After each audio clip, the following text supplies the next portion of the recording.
Selamat siang, kami dari kelompok waktu Marketing Management bersama saya Adelina Putri, kemudian ada rekan saya Bapak Aceh Rahmat, kemudian Bapak Adrian Zarfandi, Bapak Andreas Budi, Bapak Anwar Hidayat, dan Ibu Arinta Mahdarani. Pada siang hari ini, kami akan mempresentasikan mengenai Customer Experience Challenge, Bring Together Digital, Physical, and Social Realm. Kami akan mempresentasikan untuk general review, dan juga nanti kami akan sampaikan mengenai use case yang berkaitan dengan artikel tersebut. Baik, saya akan melanjutkan, yaitu mengenai agenda apa saja yang akan kita cover pada yang hari ini. Ada dua agenda besar yang akan kita cover pada siang hari ini, yaitu mengenai general review dari artikel Customer Experience Changing, kemudian juga ada review dan analisis dari salah satu use case GDID Xmart yang berkaitan dengan artikel yang akan kami bahas. Di artikel ini juga ada dua hal yang akan nanti dipaparkan, yaitu mengenai introduction, menceritakan atau mempresentasikan mengenai background dan minimnya, kemudian juga ada learning objective yang akan kami sampaikan, jadi mengenai apa saja yang kami pelajari dari mereview artikel ini. Gitu. Selanjutnya, introduction ada dua hal, yaitu mengenai background, yaitu bagaimana Customer Experience Challenge itu bisa terbentuk, dan juga goal dari presentasi ini, gitu ya. Dari mereview artikel ini sebenarnya apa, yaitu kami ingin teman-teman lebih memahami dan juga bisa melakukan eksplorasi lagi, gitu ya, mengenai innovation yang ada di Customer Experience, di mana itu ada intersection-nya, gitu ya, beririsan antara digital, physical, dan ranah sosial. Baik, kita berbicara mengenai background dari Customer Experience Challenge dan juga opportunity. Kita tarik mundur, sebenarnya ada dua interaksi, gitu ya. Yang pertama yaitu ada interaksi antara customer dan juga si organisasi atau company. Customer sendiri itu adalah kita kenal sebagai pelanggan, gitu ya, atau orang yang selalu berusaha untuk engage gitu, terhadap brand tersebut, atau yang melakukan interaksi terhadap organisasi atau company yang menaungi brand tersebut, sehingga terbentuklah experience, gitu ya, atau pengalaman bagaimana dia menggunakan brand tersebut. Gitu. Nah, kalau dari sisi organisasinya atau company-nya tentunya mereka harus merespon customer ini, gitu ya, dengan melihat apa sih yang menjadi uniqueness atau keunikan dari customer-nya, gitu, sehingga organisasi atau company ini bisa merumuskan, gitu ya, competitive advantage yang tentunya nantinya akan menjadi bisnis strategi, gitu ya, akan memberikan keuntungan bagi perusahaannya. Dari interaksi customer organisasi ini ada yang tidak bisa kita pisahkan, yaitu ada sekarang teknologi. Kemajuan teknologi itu ternyata sangat berpengaruh, gitu ya, menjadi dasar memunculkan challenge dan juga opportunity dalam customer experience. Baik itu dilihat dari ranah digital, baik itu dari ranah fisikal, dan juga dari ranah sosial dari masing-masing customer. Seperti apa? Nanti kita akan jelaskan lebih lanjut. Selanjutnya adalah learning objective yang saya sampaikan tadi. Ada 4 hal yang kita akan tekankan, gitu ya. Kita akan emphasize untuk kita lebih banyak bahas, kita banyak pelajari di artikel ini, yaitu mengenai yang pertama, yaitu bagaimana sih elemen digital, fisikal, kemudian juga sosial ini berinteraksi membentuk customer experience. Gitu. Kemudian kita juga akan membicarakan mengenai opportunity, gitu ya. Kemudian juga tantangan atau challenge. Kemudian isu yang timbul, gitu, dengan adanya melalui intersection antara ranah digital, fisikal, dan juga sosial, gitu ya, yang nantinya akan berujung bagaimana untuk memanage customer experience. Kemudian yang ketiga yang akan kita pelajari juga yaitu mengenai customer experience dalam intersection-nya melalui ranah digital, fisikal, dan sosial, yang itu akan mempengaruhi nantinya terhadap individu, kemudian terhadap service provider atau si organisasi atau company, dan juga masyarakat, gitu ya. Kemudian yang terakhir kita juga akan mempelajari bagaimana sih kita mengkonekkan ini, gitu ya, di real life, gitu ya, bagaimana organisasi harus mengintegrasikan antara ranah digital, ranah fisikal, ranah sosial, bagaimana untuk consistently meng-create, gitu ya, advanced customer experience atau customer experience yang unggul, gitu. Next-nya sedikit saya akan memberikan gambaran, gitu ya, untuk pengantar saja, gitu. Di sini kita akan melihat sebenarnya bagaimana sih antara digital, fisikal, dan juga ranah sosial itu saling berinteraksi dan akhirnya membentuk customer experience. Saya akan memulai dengan menyebutkan customer experience conceptual framework ini. Jadi ini adalah salah satu gambarannya, yaitu bagaimana ini mengenai customer experience conceptual framework, gitu ya. Di sini sebenarnya gambaran ini balok atau kubus ini ya, ini itu menggambarkan apa sih, gitu ya. Kubus atau balok ini ingin memberikan penggambaran, yaitu mengenai bagaimana pengalaman pelanggan atau customer itu baik di ranah digital maupun di ranah fisik ataupun di ranah sosial, gitu ya, yang meliputi ada 8 oktan di sini. Nah, di sini nanti saya akan jelaskan masing-masing digital seperti apa, fisikal seperti apa, sosial itu seperti apa, gitu ya. Jadi in principle, gitu ya, bahwa dengan melihat 3 komponen, gitu ya, digital, fisikal, sosial dalam satu kubus, gitu ya, dengan 8 oktan ini, ingin memperlihatkan bahwa tanpa kita sadari, gitu ya, bahwa antara ketiga hal ini, digital, fisikal, dan juga sosial elemen ini, mereka nanti akan bertemu, gitu, akan terjadi intersection, yang itu nantinya bisa menimbulkan isu atau problem, gitu. Nanti akan dijelaskan lebih lanjut seperti apa sih challenging-nya, atau seperti apa isu-isu yang muncul. Kemudian selain itu juga irisan-irisan ini akan memperlihatkan juga sebenarnya opportunity seperti disampaikan tadi, opportunity itu nanti juga akan dijelaskan, gitu. Jadi ada isu, ada challenge-nya, tapi juga ada opportunity dari intersection ketiga elemen digital, fisikal, dan sosial. Oke, saya nggak ingin membahas banyak, hanya ingin memberikan introduction aja. Digital itu sendiri sebenarnya pemahamannya untuk customer experience ini apa sih, gitu ya. Dari yang dipelajari di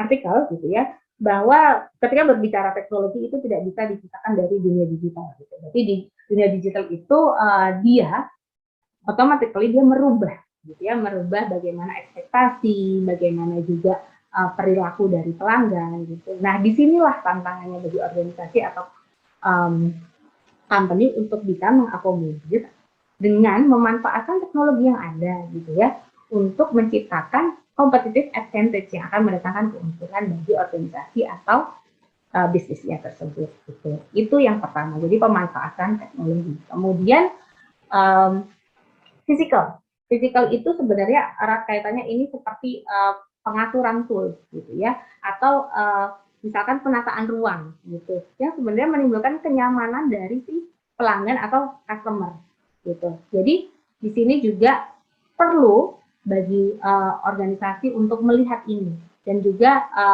memahami serta mengakomodir bagaimana pelanggan gitu ya dalam menggunakan physical gitu yang seperti saya sampaikan tadi, tools, kemudian juga penataan ruangan di sekitar, kenyamanannya harus benar-benar diperhatikan. Kemudian juga sosial. Sebenarnya kalau sosial ini tidak jauh dari interaksi gitu ya, bagaimana interaksi si pelanggan gitu, bagaimana interaksi si pelanggan gitu ya dari ranah sosialnya gitu. Itu juga perlu diperhatikan. Jadi organisasi harus bisa mengakomodir apa yang terjadi di lingkungan sekitarnya dan apa yang menjadi ekspektasi atau harapan daripada pelanggannya gitu. Yang itu nanti akan dipahami, kemudian dibuat strategi atau competitive advantage tadi untuk mendatangkan keuntungan bagi bisnis, bagi company ataupun organisasi. Dalam slide ini, kami ingin menunjukkan peluang dan masalah yang muncul dalam layanan kesehatan. Dari perawatan tradisional hingga perawatan digital, kesehatan merupakan konteks yang penting bagi peneliti dan praktisi layanan. Secara tradisional, perawatan kesehatan dipusatkan pada jadwal dan pengaturan tim klinis serta kesiapan infrastruktur. Namun para ahli memperkirakan bahwa ketergantungan pada dunia fisik akan berkurang dalam 20 tahun ke depan karena perubahan teknologi. Hari ini, ahli bedah dapat membantu operasi di luar rumah sakit menggunakan jaringan internet secara remote. Spesialis kulit dapat mendiagnosis kanker kulit di daerah terpencil di Australia hanya dengan menggunakan telepon pintar. Di masa depan, dokter akan semakin tidak bergantung pada pasien yang mengunjungi klinik, karena layanan kesehatan sudah memasuki ranah digital, terlihat pada gambar di sebelah kanan. Berikutnya,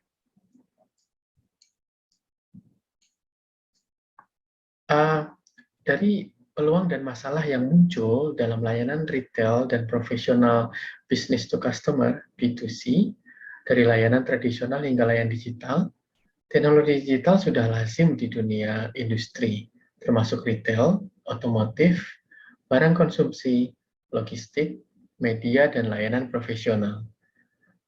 Retail sangat syarat dengan inovasi layanan digital dengan perubahan organisasi secara bersamaan.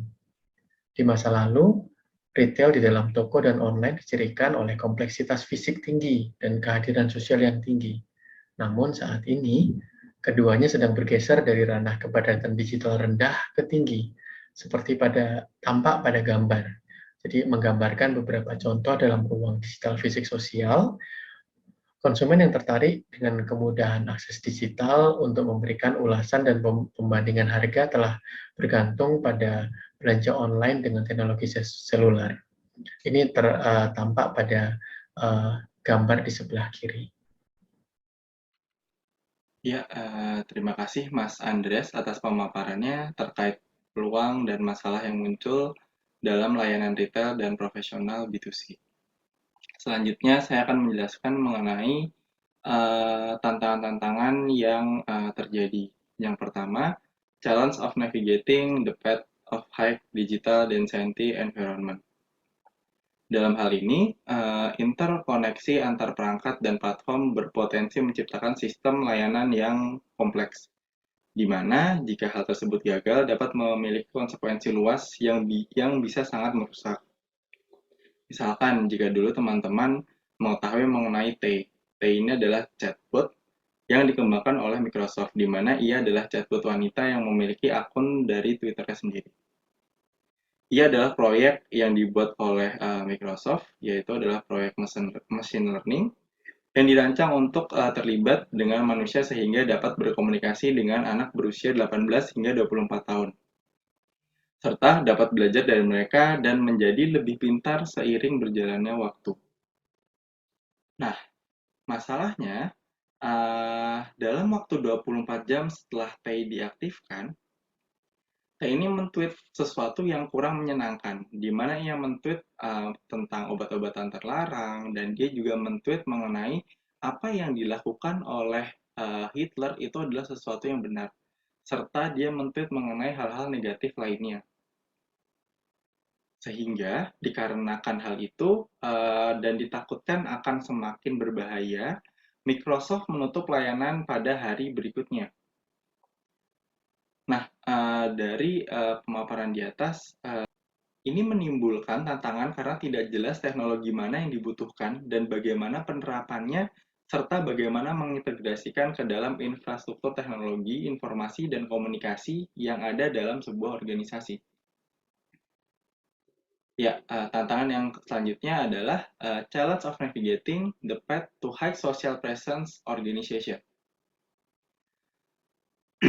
Nah, dalam hal ini, penelitian telah menunjukkan bahwa penggunaan teknologi oleh karyawan dapat meningkatkan kinerja mereka dalam beberapa kondisi. Salah satunya adalah meningkatkan pengalaman dari pelanggan. Namun, teknologi digital dapat menambah atau menghilangkan elemen dari manusia itu sendiri, sehingga mengubah peran pelanggan dan karyawan. Dalam hal ini, seharusnya karyawan dan pelanggan mengambil peran baru. Sebagai contoh, misalkan sebagai enabler, inovator, koordinator, atau pembeda dari hal yang lain, daripada memberi layanan yang bersifatnya tradisional. Misalnya, teknologi pintar telah mulai memperluas interaksi layanan frontliner. Teman-teman mengetahui frontliner kan seperti yang ada di bank-bank atau yang ada di tempat-tempat lain. Dalam konteks B2B maupun B2C, dan untuk memperdalam hubungan antara pelanggan dengan organisasi. Nah, untuk lebih memudahkan pemahamannya, jadi dapat disimpulkan bahwa kalau misalkan dalam hal ini kita bilang pegawai ini dapat engage dengan customer dan dapat menjalankan perannya dengan baik, maka peran teknologi akan dinilai kurang efektif. Namun sebaliknya, jika peran pegawai dalam menjalankan pekerjaannya kurang baik dan pegawai ini kurang bisa engage dengan customer-nya, maka peran teknologi dalam hal ini akan cukup membantu pegawai maupun pelanggan tersebut. Oke, selanjutnya maka akan dilanjutkan oleh Mas Anwar. Baik, di sini saya akan membahas bagaimana pengalaman pelanggan di persimpangan ranah digital, fisik, dan sosial mempengaruhi hasil bagi individu, penyedia layanan, dan masyarakat. Di sini kami akan bahas bagaimana persinggungan ranah tersebut menimbulkan tantangan sistematis bagi organisasi, pelanggan, dan masyarakat. Kemudian kami akan berfokus pada ketegangan di mana jika tidak ditangani dapat menghambat kondisi yang diperlukan untuk penciptaan nilai antara faktor dalam jaringan, di mana ketegangan tersebut kami sebut sebagai dualitas.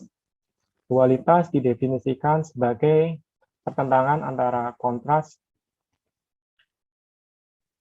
antara konsep atau strategi. Pada diskusi ini akan mempertimbangkan keadaan masing-masing dari 8 organ karena mereka mewakili kondisi yang berbeda yang juga melahirkan dualitas yang berbeda pula. Sebagaimana terlihat pada tabel 1, terlihat 3 ranah di mana kompleksitas fisik dari rendah sampai tinggi, kemudian ada densitas digital dari rendah sampai tinggi, kemudian ada tingkat kehadiran sosial dari rendah sampai tinggi. Dari masing-masing ranah akan memunculkan beberapa dualitas atau pertentangan. Sebagai contoh, kompleksitas fisik yang rendah bertemu dengan densitas digital yang rendah dengan kehadiran sosial yang rendah pula. Hal ini akan membentuk dasar dari piramida tantangan. Contoh real adalah sebagaimana organisasi nirlaba. Kemudian kompleksitas fisik yang rendah bertemu dengan densitas digital yang tinggi dengan tingkat kehadiran sosial yang rendah. Hal ini akan memunculkan dualitas antara organisasi dan pelanggan, di mana untuk menyikapinya, organisasi dapat menerapkan metode gamifikasi. Kemudian dengan tingkat keadilan sosial yang tinggi, dengan tingkat densitas digital yang rendah, dengan kompleksitas fisik yang rendah, hal ini akan menimbulkan ketergantungan versus dengan kompetitif, di mana keadilan sosial yang tinggi ini akan meningkatkan atau diperlukan kepercayaan dari masing-masing individu. Hal ini terjadi seperti pada mekanisme pasar secara tradisional. Yang kemudian, digital densitas yang tinggi dengan bertemu dengan tingkat keadilan sosial yang tinggi, namun dengan kehadiran fisik yang rendah. Hal ini sebagaimana terjadi pada Gojek, Airbnb, maupun Uber, di mana metode deskriptif diperlukan oleh organisasi untuk mendukung ataupun dapat melihat dari kemauan dari pelanggan. Contoh lainnya adalah dengan tingkat kehadiran fisik yang tinggi, dengan kehadiran sosial yang rendah, dengan densitas digital yang rendah. Sebagaimana contoh di sini adalah menciptakan dualitas antara perspektif privasi dengan transparansi. Sebagai contoh real adalah industri kesehatan ataupun perawatan kesehatan, di mana pelanggan akan meminta transparansi dari penyedia layanan. Sehingga mendekati pada era sekarang sudah dilakukan peningkatan dari densitas ataupun peningkatan dari digitalisasi. Kemudian dengan tingkat kompleksitas fisik yang tinggi, dengan kehadiran digital densitas yang tinggi pula, dengan kehadiran sosial yang tinggi juga, hal ini akan menimbulkan inovasi dengan keterlibatan partisipasi aktif dari pelanggan itu sendiri. Kemudian, hal ini akan memunculkan permintaan yang kolektif dari pelanggan itu sendiri. Hal ini dapat disikapi oleh organisasi dengan menerapkan sebagai contoh chatbot, kemudian meningkatkan layanan digital sebagaimana dilakukan oleh e-commerce lainnya. Contohnya adalah penerapan ranking dari teralis sampai terdekat sesuai dengan preferensi masing-masing pelanggan. Kemudian selanjutnya, bagaimana organisasi mengintegrasikan ranah digital, fisik, sosial dari pengalaman pelanggan. Sebagaimana terlihat pada gambar 5, ekosistem layanan mengintegrasikan ranah digital, fisik, dan sosial. Bagaimana teori ini terjadi? Organisasi dan pelanggan menghadapi banyak pertukaran informasi yang dapat menciptakan keunggulan ataupun juga akan munculnya dualitas. Masalah utama adalah bagaimana merancang dan mengelola pengalaman pelanggan sehingga ada keselarasan dari dalam dan di antara ketiga ranah tersebut. Dengan kongruensi, kita dapat mengacu pada kesesuaian antara kemampuan organisasi dan sumber dayanya dan kemampuan serta sumber daya dari pelanggan. Kesesuaian membutuhkan konektivitas di antara ranah, konsistensi di antara unsur-unsur dari ranah yang berbeda dan tematik. Kemudian secara bersama-sama akan membentuk layanan yang unggul. Sehingga pengalaman customer secara holistik akan menimbulkan atau mempengaruhi pada sisi kognitif, emosional, sensori, sosial, dan value lifestyle dari pelanggan ataupun customer. Untuk selanjutnya akan disampaikan oleh Bu Arinta. Selanjutnya, gimana organisasi mengintegrasikan secara digital, fisikal, dan sosial dari customer experience atau bagaimana pengalaman pelanggan itu terbagi menjadi 3 hal. physical realism, digital realism, dan social realism masing-masing memiliki tradisional, extended, dan emergent teori.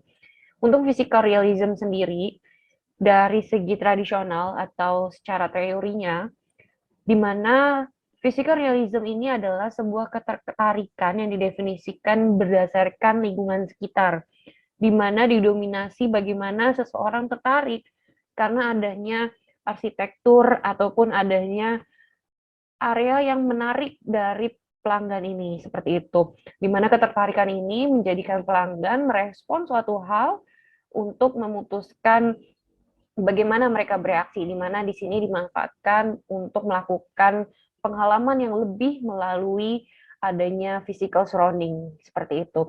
Secara extended, yaitu di mana physical realism ini didefinisikan bahwa ini akan menstimulus perilaku konsumen, perilaku dan tingkah laku pelanggan untuk diidentifikasikan dengan adanya social identity, seperti itu.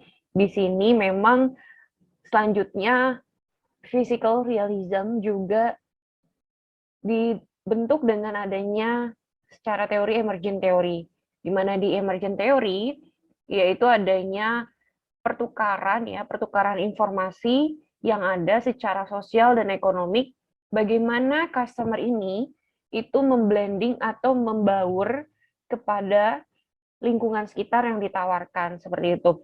Nah, dari physical realism ini terlihat bahwa pengalaman pelanggan itu bisa didapatkan dengan cara tadi membentuk adanya influence atau pengaruh dari lingkungan sekitar, seperti itu.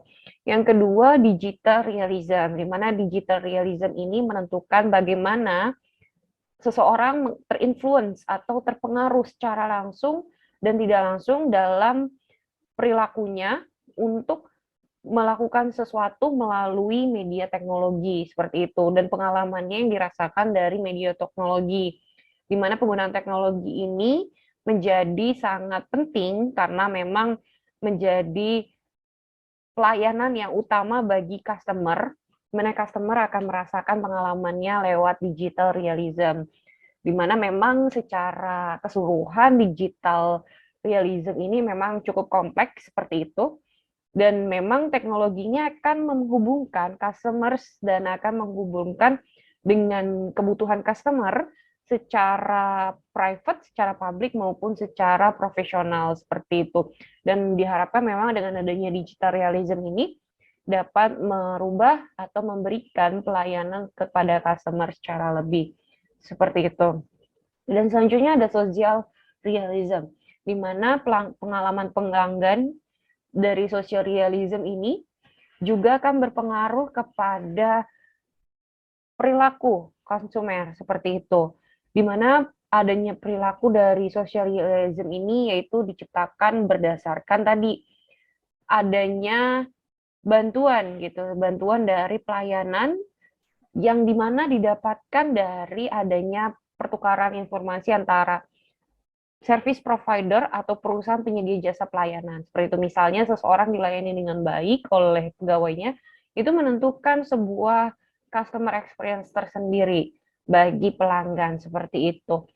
Dan selanjutnya, bagaimana tantangannya? Tantangan yang dihadapi pasti akan ada dalam penerapan dan bagaimana mendefinisikan customer experience itu sendiri. Tantangannya dari berbagai hal, di mana bagaimana connectivity across the three realism.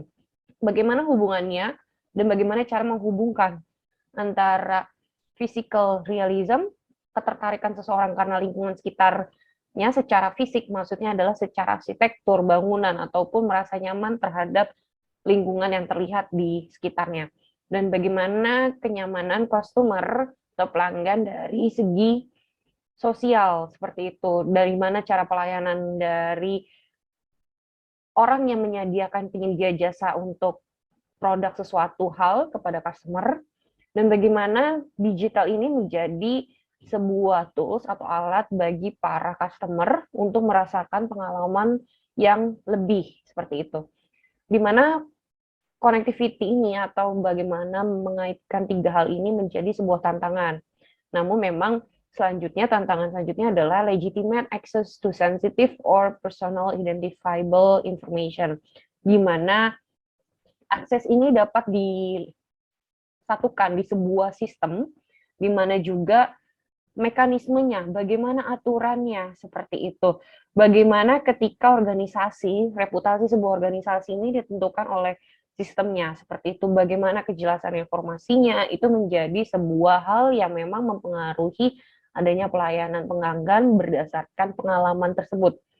Dan substitution social resources for physical resources, di mana di sini adanya yaitu challenge atau tantangan tersendiri karena memang secara tadi kita ada digital realism, physical dan socialism ini dapat menjadi satu layanan yang saling kesatuan dalam menentukan kepuasan dari pelanggannya, yaitu melalui bagaimana tadi melalui emosi dari pelanggan, bisa menangkap emosi pelanggan dan bisa dapat mempengaruhi adanya pengambilan keputusan dari pelanggan, seperti itu.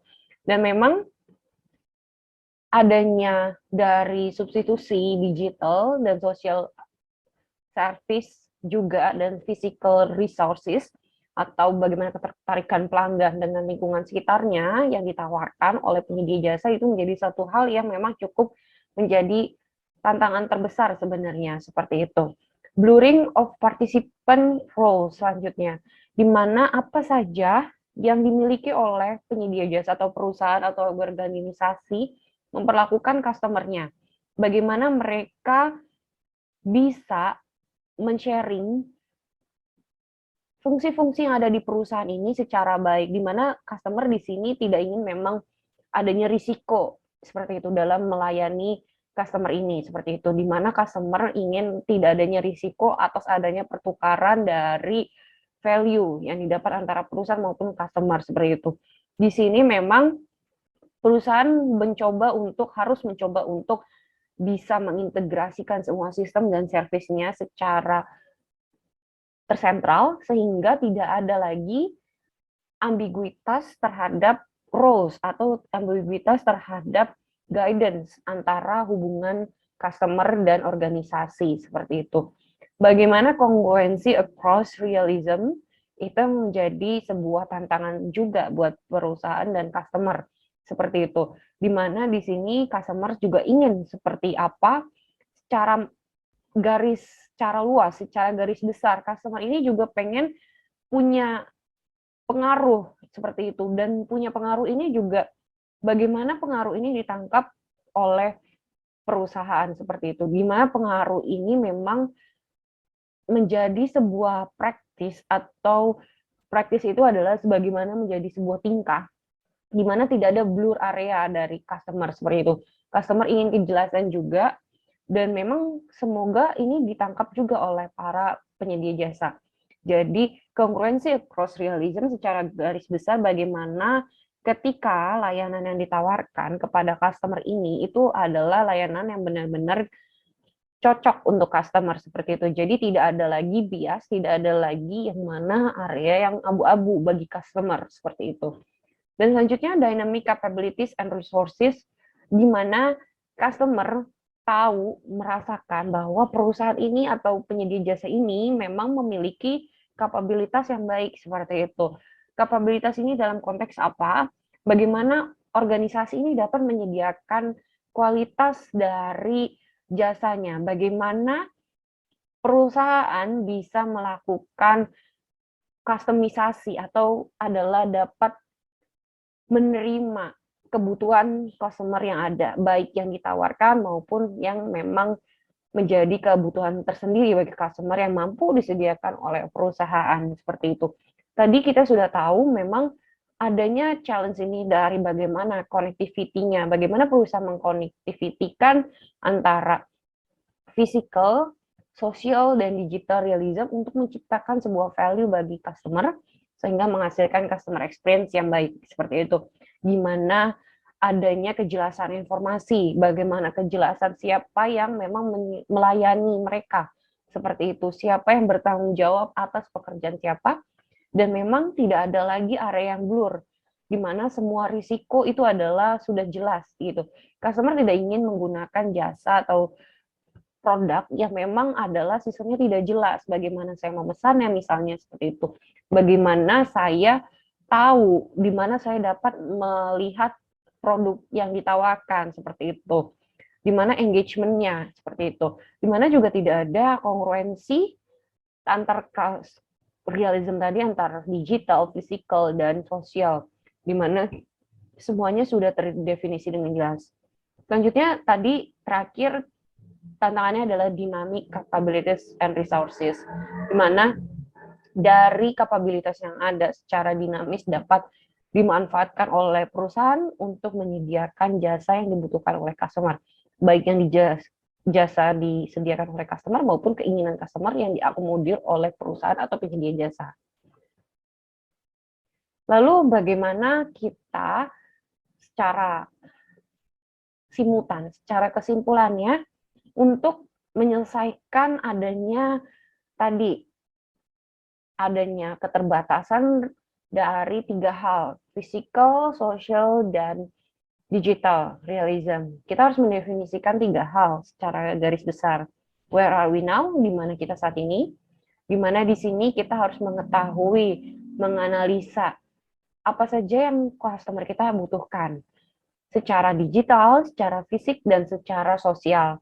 Di sana ketika mendefinisikan 3 hal ini, maka kita akan tahu di mana kita berada dan apa yang akan kita capai untuk mencapai target yang akan kita tuju untuk mendapatkan customer experience. Bagaimana customer ini merasa ditawarkan tidak hanya pelayanan, tapi juga merasakan suatu hal yang unik buat produk itu atau jasa tersebut.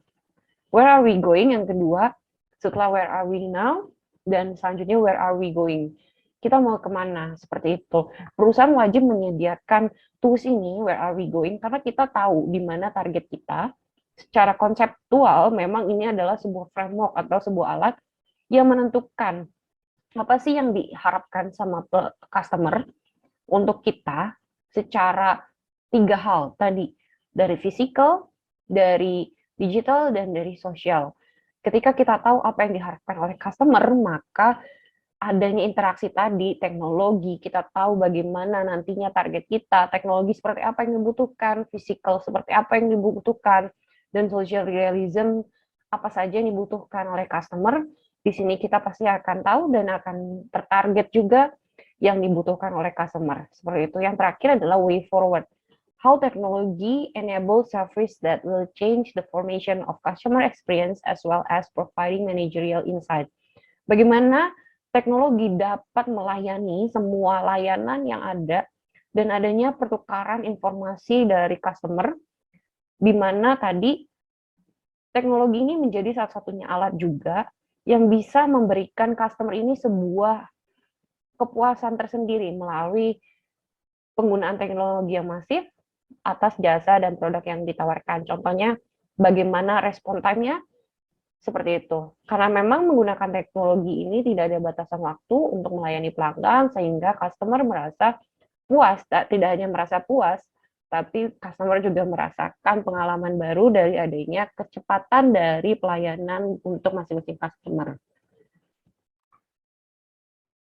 Pada bagian ini, saya akan menjelaskan mengenai brand yang sudah mengimplementasikan konsep di atas, yaitu JDID Xmart. JDID Xmart merupakan toko tanpa kasir pertama di Indonesia, di luar negara asalnya yaitu China, yang berlokasi di Pantai Indah Kapuk Avenue. Teknologi yang sudah digunakan di toko ini yaitu ada face recognition untuk melakukan proses pendaftaran, lalu berikutnya ada radio frequency identification. Di sini digunakan untuk pengidentifikasian item barang yang dijual di toko ini. Dan yang terakhir adalah artificial intelligence untuk memudahkan proses check out item barang yang sudah diambil. Karena mengusung konsep toko tanpa kasir, JDID Xmart sudah pasti menggunakan teknologi yang canggih. Ketika masuk ke dalam JDID Mart, kita harus menunjukkan QR Code yang ada di aplikasi mobile smartphone. ke alat aplikasi yang ada di gerbang masuk toko. Pada gerbang masuk tersebut sudah ada kamera yang akan mengidentifikasi wajah kita. Setelah itu gerbang akan dibuka dan kita bisa masuk ke dalam toko. Lalu barang apa aja sih yang kita bisa beli? Yang pertama yaitu dari pakaian, makanan, kosmetik, dan juga produk rumah tangga lainnya yang di luar kategori non-elektronik. Masing-masing produk dilengkapi dengan RFID sehingga tim JDID akan mengetahui barang apa saja yang kita ambil dan bawa keluar ke toko untuk melakukan pembayaran.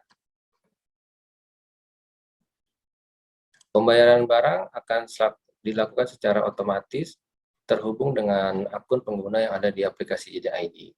Opsi pembayaran bisa dilakukan dengan kartu debit, kartu kredit, BCA, dan juga e-wallet seperti GoPay yang ada di gambar. Di sini bisa dilihat ada 5 proses pembelian, di mana yang pertama yaitu problem recognition, yang kedua ada information search, untuk mencari informasi yang sesuai dengan barang-barang yang kita inginkan. Yang ketiga yaitu kita mencari alternatif dari barang-barang yang kita inginkan. Yang keempat yaitu di mana proses pembelian di sini untuk mengeksekusi produk tersebut, dan yang terakhir di mana post purchase behavior, di mana biasanya setelah kita melakukan pembelian kita akan diminta untuk mengisi semacam review di item tersebut. Kelompok kami memposisikan JDID Mart ini yang pertama pada dimensi digital berada pada high density, hal ini karena JDID menggunakan teknologi yang canggih. Sedangkan pada dimensi fisik berada pada low complexity karena bertransaksi di toko ini sangat mudah. Dan juga yang terakhir pada dimensi sosial kami tempatkan di high presence karena kita masih harus datang ke toko untuk melakukan transaksi pembelian.